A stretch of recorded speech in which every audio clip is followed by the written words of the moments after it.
Hello, नमस्ते, जय माता दी, श्री चुभ्यम। तो हम सुना चल रहे चुटकुला गीत और आप सबको अच्छा लगेगा ऐसा मेरा उम्मीद है।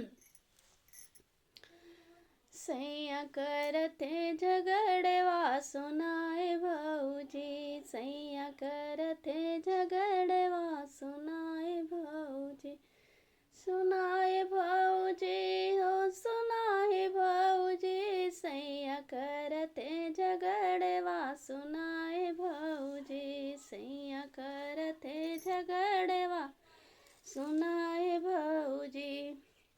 ड्यूटी करन गए हूँ बतियावै, ड्यूटी करन गए हूँ बतियावै, हम फोनवा लगाइत बतावे बिजी, हम फोनवा लगाइत बतावे बिजी, सैया करते झगड़वा सुनाए भाऊजी, फोनवा होई गईले सवतिया सुनाए भाऊजी, फोनवा होई गए सवतिया सुनाए भाऊजी।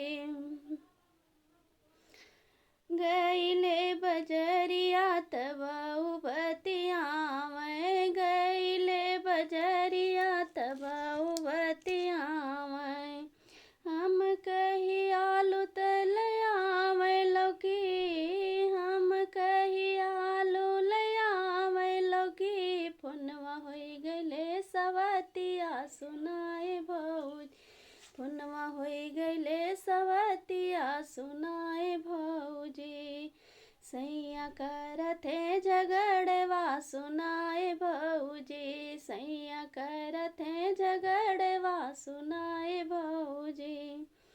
सेजिया सुतन गए हूँ बतियावै, सेजिया सुतन गए हूँ बतियावै, हम जो पूछित कुछ न बतावे सखी, फोनवा होई गईले सवतिया सुनाए भाऊजी, सैया करते झगड़वा सुनाए भाऊजी, सैया करते झगड़वा सुनाए भाऊजी।